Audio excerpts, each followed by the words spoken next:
Hello student, हम लोग आज खंड 100 को सॉल्व करने वाले हैं। अगर आपने पिछला वीडियो नहीं देखा है तो उस वीडियो को जरूर देखें और चैनल को लाइक सब्सक्राइब जरूर करें ताकि अगले वीडियो का नोटिफिकेशन आपको मिल सके। जो खंड 100 का पहला प्रश्न है, तीसरे का क बोला है, रदरफोर्ड के अल्फा प्रकीर्णन प्रयोग से प्राप्त निष्कर्ष लिखिए। तो रदरफोर्ड का जो अल्फा कण प्रकीर्णन का प्रयोग था उससे जो प्राप्त निष्कर्ष है, आइए समझते हैं। रदरफोर्ड का अल्फा कण प्रकीर्णन का प्रयोग परमाणु की संरचना जानने के लिए रदरफोर्ड ने सन 1911 ईस्वी में, क्या बोलोगे, परमाणु की संरचना जानने के लिए रदरफोर्ड ने सन 1911 ईस्वी में एक प्रयोग किया। इस प्रयोग में पोलोनियम नामक एक रेडियो एक्टिव तत्व से निकलने वाले अल्फा किरणों के बारीक किरण पुंज को एक बहुत ही पतले स्वर्ण पत्र से टकराया, जिसके आधार पर रदरफोर्ड ने निम्नलिखित प्रेक्षण प्राप्त किए। आइए समझते हैं कौन कौन से प्रेक्षण प्राप्त किए।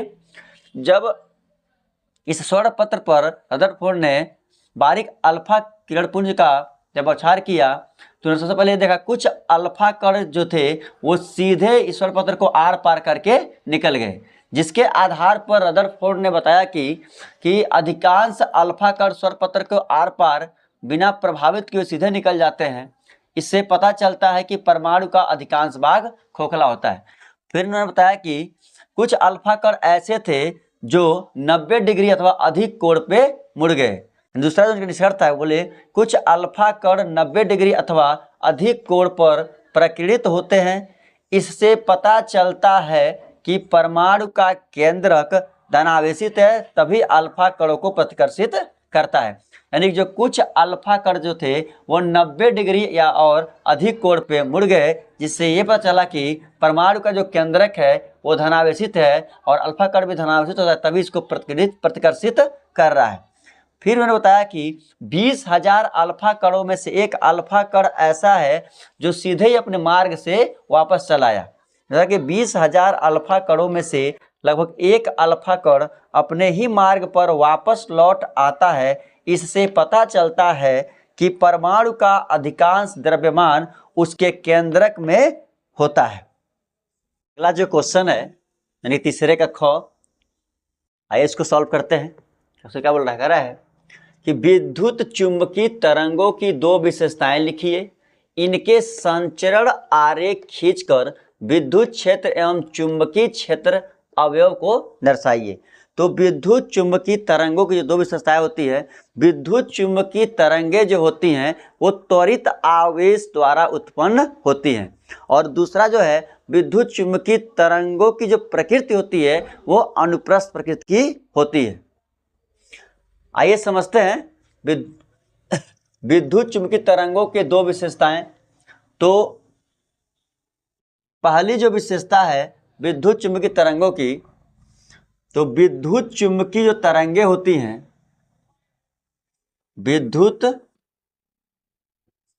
चुंबकीय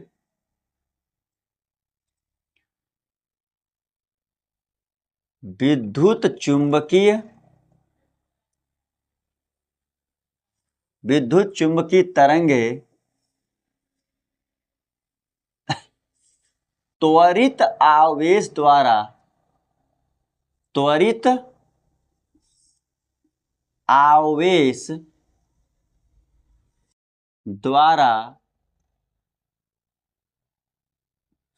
उत्पन्न होती है।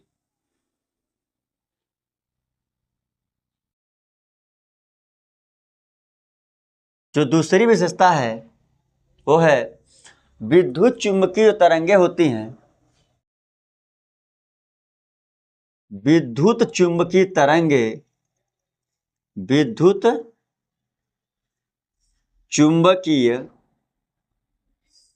तरंगे अनुप्रस्थ प्रकृति की होती हैं, अनुप्रस्थ प्रकृति की होती हैं,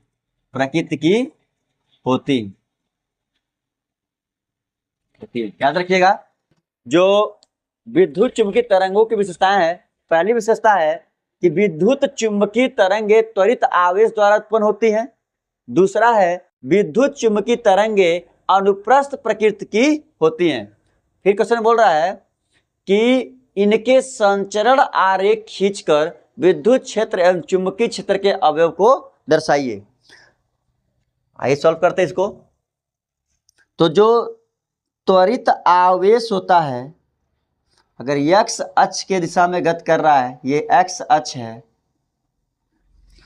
और ये y अक्ष है, ये x अक्ष है और ये y अक्ष है, तो विद्युत चुंबकीय जो तरंगे होते हैं, जो विद्युत क्षेत्र होता है वो y अक्ष के अनुदिश ऐसे चलता है, यानी कि इसको बोलते हैं परिवर्ती विद्युत क्षेत्र।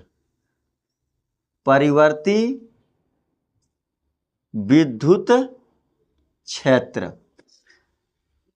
देखिए यहां पर विद्युत क्षेत्र 0 है, यहां पर विद्युत क्षेत्र का मान थोड़ा कम है, यहाँ पर थोड़ा ज़्यादा है, यहाँ पर अधिकतम मान है, यहाँ फिर कम हो गया और फिर यहाँ पर 0 हो गया, फिर यहाँ माइनस में थोड़ा कम है, यहाँ माइनस में थोड़ा अधिकतम हो गया, या माइनस में अधिकतम हो गया, फिर यहाँ पर कम हो गया, फिर यहाँ और कम हो गया, फिर यहाँ पर क्या हो गया, 0 हो गया।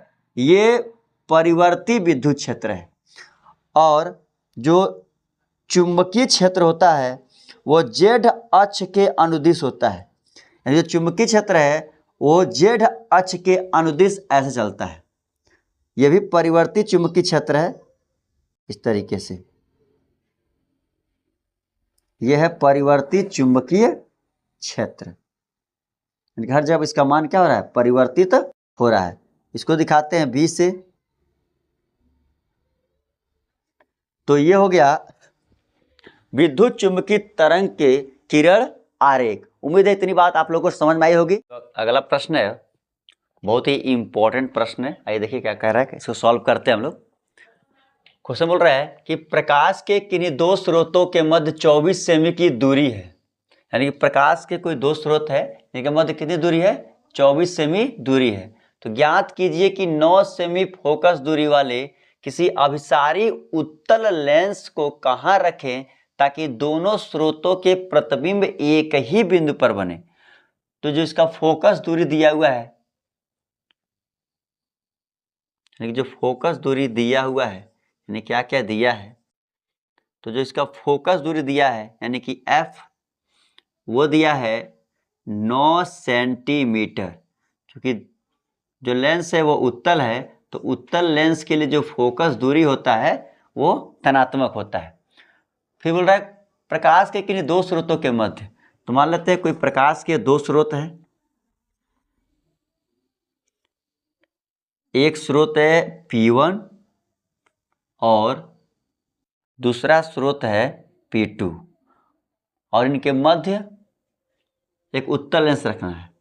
तो मान लेते हैं इसके मध्य पे रख दिए उत्तल लेंस यहाँ पे, और दोनों लेंसों की जो बीच की दूरी दिया हुआ है वो दिया हुआ है, सॉरी, जो लेंस के बीच की दूरी बोला नहीं, तो दोनों स्रोतों के बीच की दूरी दिया है वो दिया हुआ है 24 सेंटीमीटर। ठीक है,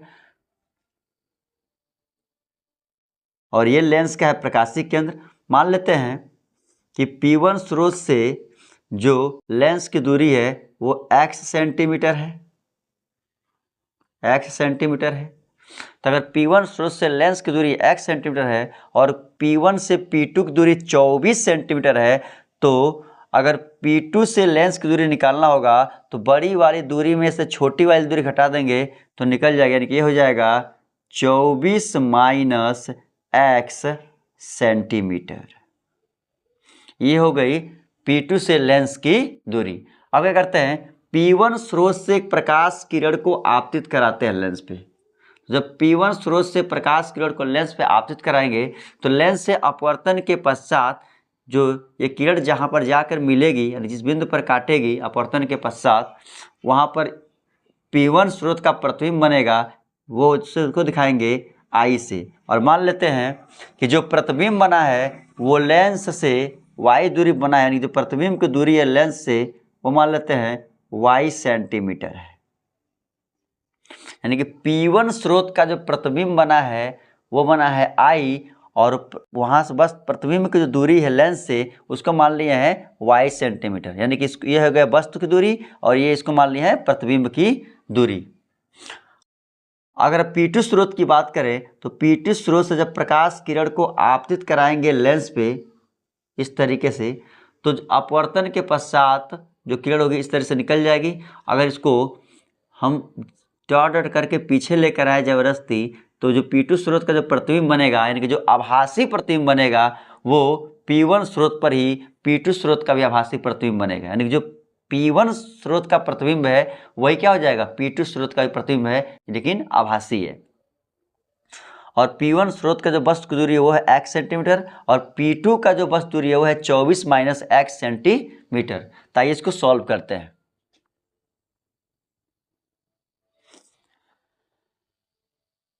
तो अगर बात करें P1 स्रोत के लिए, तो P1 स्रोत के लिए जो वस्तु की दूरी है,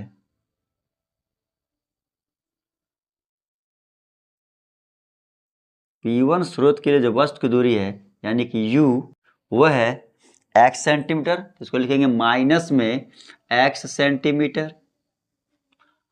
और जो P1 स्रोत के लिए प्रतिबिंब की दूरी है, प्रतिबिंब की दूरी उसको दिखाते हैं V से। जो प्रतिबिंब की दूरी है वो है y सेंटीमीटर, इसको लिखेंगे प्लस में y सेंटीमीटर। अब लगाते हैं लेंस सूत्र, लिखेंगे लेंस सूत्र से। जो लेंस सूत्र होता है वो होता है 1/f बराबर 1/v माइनस 1/u। जो लेंस सूत्र होता है वो होता है 1/f बराबर 1/v माइनस 1/u। और जो 1/f यानी कि जो f का मान दिया हुआ है वो दिया है 9 सेंटीमीटर, क्या मान भर देते तो हो जाएगा 1/9 बराबर जो v है तो v का मान दिया y तो हो जाएगा 1/y माइनस जो वस्तु की दूरी है माइनस x है तो हो जाएगा 1/-x और ब्रैकेट खोलेंगे तो माइनस माइनस मिलकर हो जाएगा प्लस, तो हो जाएगा 1/9 बराबर हो जाएगा 1/y हम माइनस माइनस मिलकर हो जाएगा प्लस, हो जाएगा प्लस का 1/x। अब क्या करते हैं इस x को इधर लेकर आते हैं बराबर के इधर, तो ये प्लस में तो क्या हो जाएगा माइनस में हो जाएगा, तो हो जाएगा 1/9 हो जाएगा 1/9 इधर आएगा, हो जाएगा माइनस का 1/x बराबर 1/y।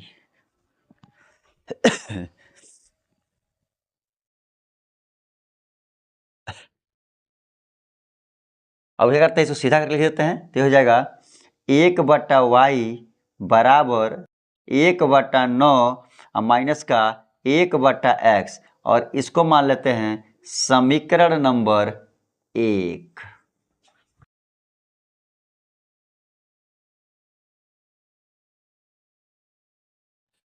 इसको मान लेते हैं समीकरण नंबर 1। अब अगर बात करें P2 स्रोत के लिए, तो P2 स्रोत के लिए P2 स्रोत के लिए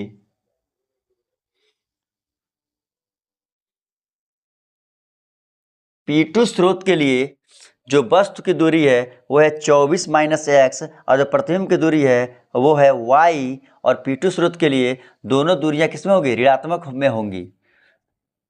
तो P2 स्रोत के लिए जो वस्तु की दूरी है वो है 24 माइनस x सेंटीमीटर, तो लिखेंगे माइनस में 24 माइनस x सेंटीमीटर। और जो प्रतिबिंब की दूरी है P2 स्रोत के लिए वो है y, तो हो जाएगा माइनस का y सेंटीमीटर। अब यहाँ लगाएंगे लेंस सूत्र, तो लिखेंगे लेंस सूत्र से, लेंस सूत्र से। तो जो लेंस सूत्र होता है वो होता है 1/f बराबर 1/v माइनस का 1/u।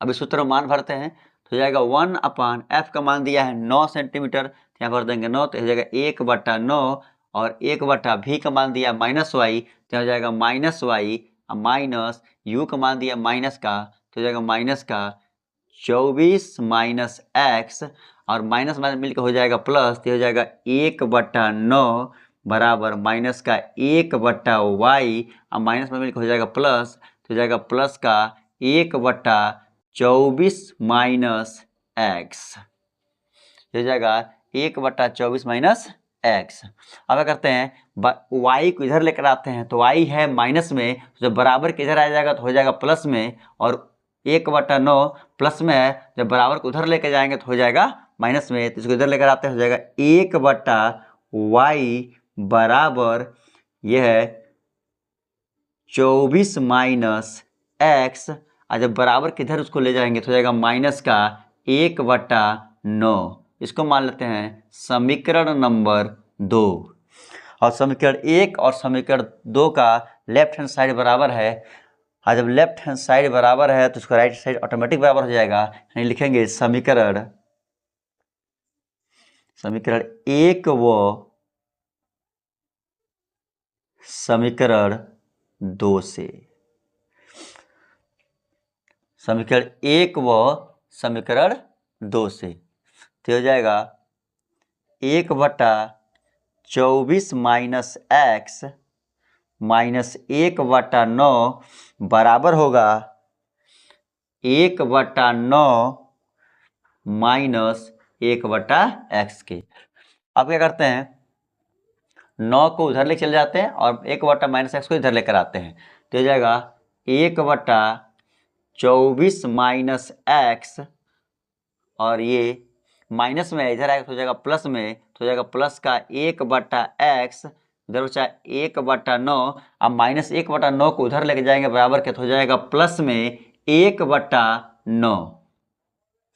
जब इसको सॉल्व करेंगे यानी तिर्यक गुणा करेंगे इसका एक में, तो हो जाएगा x और प्लस इसका तिर्यक गुणा करेंगे इसमें एक में, तो हो जाएगा 24 माइनस एक्स बटा हो जाएगा 24 माइनस एक्स, ये हो जाएगा गुणे x बराबर, अगर हर समान है तो अंश चिन्ह के साथ जुड़ जाते हैं, तो हो जाएगा 1 1 2 यानी कि 2/9। अब क्या होगा यहाँ पे x प्लस में है और x में माइनस में है, तो x से x कट जाएगा, तो बचेगा 24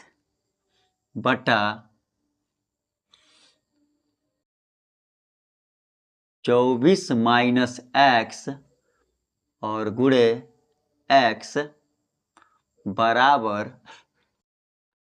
2/9, तो ये हो जाएगा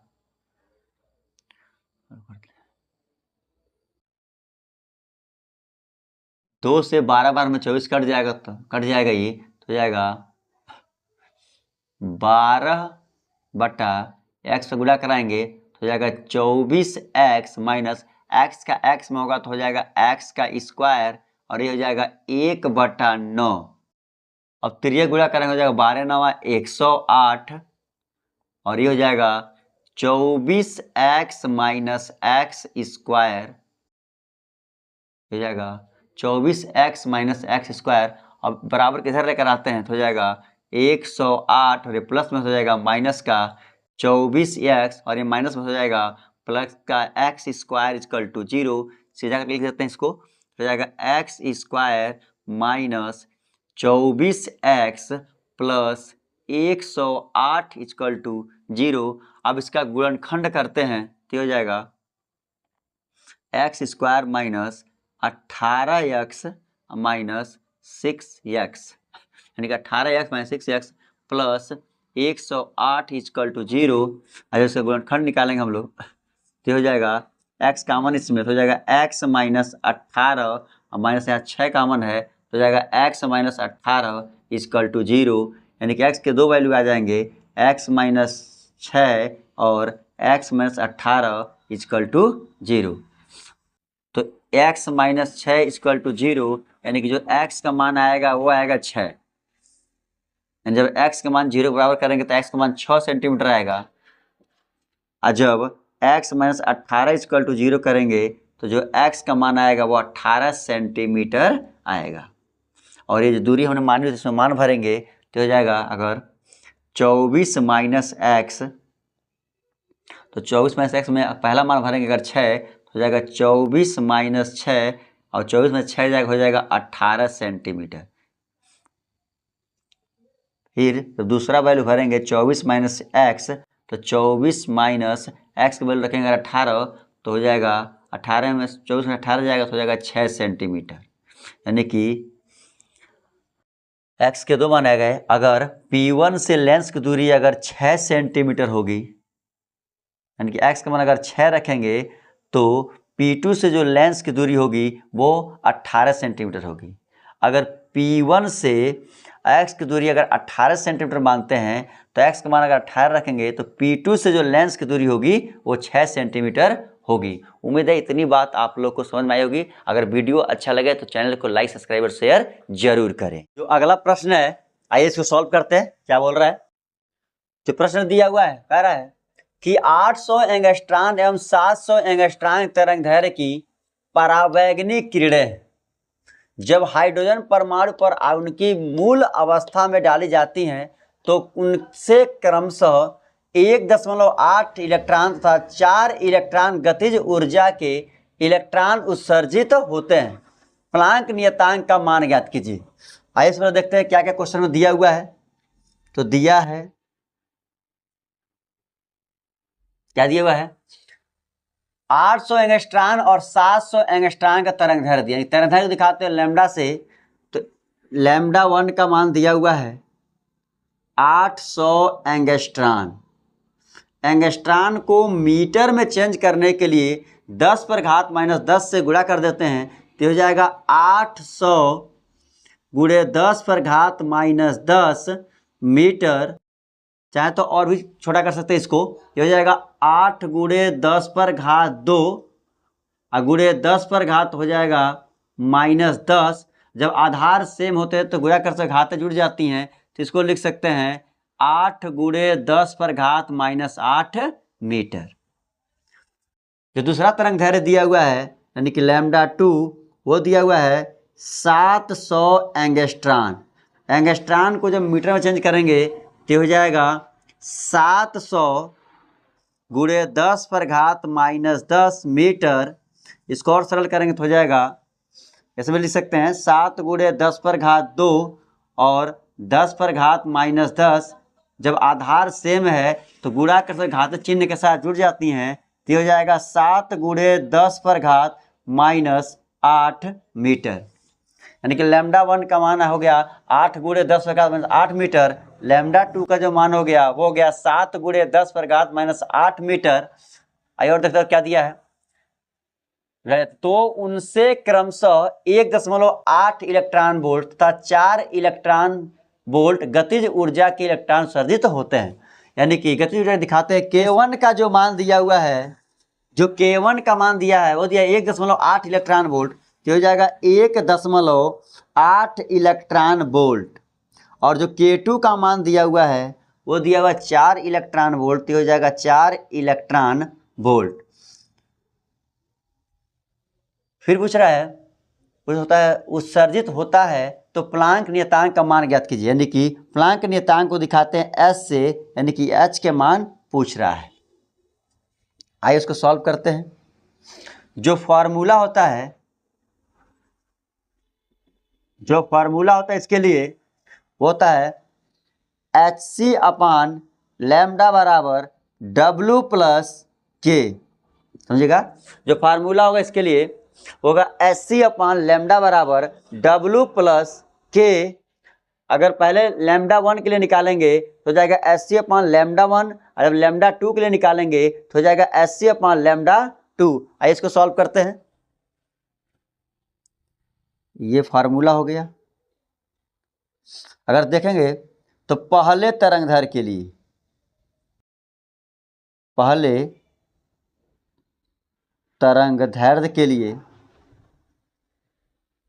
तो पहले तरंगदैर्घ्य के लिए जो फार्मूला हो जाएगा HC अपान लैम्डा 1 बराबर W प्लस K1। इसको मान लेते हैं समीकरण नंबर 1। जब दूसरे तरंग लिखेंगे यानी कि द्वितीय तरंग दैर्ध्य के लिए, द्वितीय तरंग दैर्ध्य के लिए, जो द्वितीय तरंग दैर्ध्य के लिए होगा वो हो जाएगा hc/λ2 बराबर W + K2। इसको मान लेते हैं समीकरण नंबर 2। इसको मान लेते हैं समीकरण नंबर 2। अब क्या करते हैं, समीकरण 2 में से समीकरण 1 को घटा लेते हैं। क्या करेंगे, समीकरण 2 में से समीकरण 1 को घटा लेते हैं। आइए देखते हैं, तो हो जाएगा समीकरण 2 माइनस समीकरण 1। जब समीकरण 2 में से घटाएंगे तो समीकरण 2 जो है वो है hc/λ2 माइनस समीकरण 1 है हो जाएगा hc/λ1 बराबर होगा W + K2 minus W + K1। देखिए यहाँ से SC कॉमन है, तो यहाँ से अगर SC कॉमन ले लेंगे तो यहाँ बचेगा λ2 माइनस λ1 बराबर, यहाँ ब्रैकेट खोलेंगे तो हो जाएगा W + K2। जब आप ब्रैकेट खोलेंगे तो प्लस से माइनस में जाएगा, माइनस जो है तो प्लस में हो जाएगा, तो हो जाएगा माइनस का W और माइनस का ये हो जाएगा K1। W यहाँ प्लस में है, यहाँ माइनस में है, तो इससे ये कट जाएगा, तो फार्मूला निकल के आएगा SC हो जाएगा 1/λ2 माइनस 1/λ1 बराबर ये हो जाएगा K2 माइनस K1। क्या हो जाएगा, K2 माइनस K1। अब C जो है वो प्रकाश की चाल है, ये हो जाएगा H गुणे, ये हो जाएगा 3 गुणे 10⁸ मीटर पर सेकेंड होता है।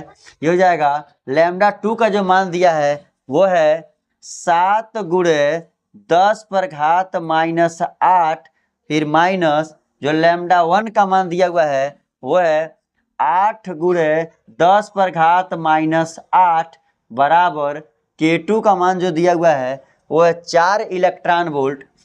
ये हो जाएगा 4 इलेक्ट्रॉन वोल्ट माइनस K1 का मान है वो है 1.8 इलेक्ट्रॉन वोल्ट। H गुणे ये 3 गुणे 10⁻8, इसमें से 10⁻⁻8 यहाँ पर भी है, 10⁻⁻8 यहाँ पर भी है, तो इसे कॉमन लेंगे तो ये हो जाएगा 10⁻⁻8 यहाँ से बाहर आ जाएगा, यहाँ होगा 1/7 माइनस 1/8 बराबर होगा, यहाँ से इलेक्ट्रॉन वोल्ट कॉमन है, तो हो जाएगा 4 माइनस 1.8 इलेक्ट्रॉन वोल्ट। तो हो जाएगा जैसे तिरछा तिरछी गुणा करेंगे तो ये हो जाएगा H बराबर H गुणे, जब 10⁻⁻8 नीचे ऊपर जाएगा तो प्लस में हो जाएगा, तो हो जाएगा 3 गुणे 10⁻8, और जब ऊपर आएगा तो भी हो जाएगा 10⁻8। इसे तिर्यक गुणा करेंगे तो हो जाएगा 8 × 9 8, ये हो जाएगा माइनस का 7 और ये 8 7 ये हो जाएगा 56 बराबर, मतलब 4 में से घटाएंगे 1.8 तो ये आएगा 2.2 इलेक्ट्रॉन वोल्ट।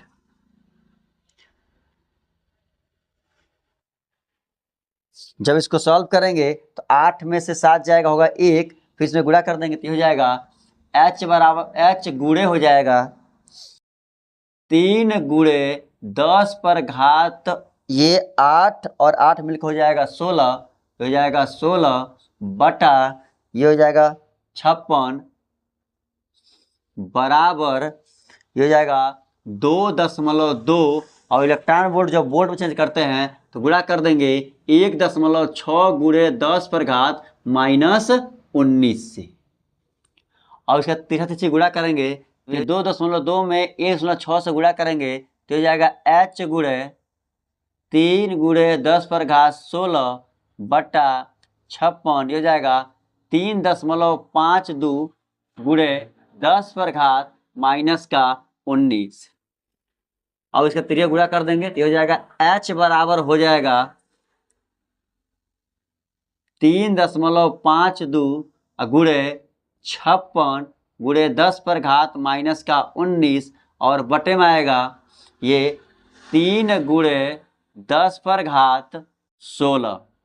जब 3 गुणे 10 पर घात 16 ऊपर जाएगा प्लस माइनस का हो जाएगा तो हो जाएगा h बराबर, जब 3.52 में 56 से जब गुणा करेंगे 3.52 में 56 से गुणा करेंगे तो हो जाएगा 197.5 गुणे, ये जो ऊपर जाएगा तो हो जाएगा 10 पे घात ये 19, ये माइनस में तो हो जाएगा प्लस में है तो हो जाएगा माइनस में, ये प्लस में तो हो जाएगा माइनस में तो हो जाएगा माइनस का 16 और ये हो जाएगा बटा 3।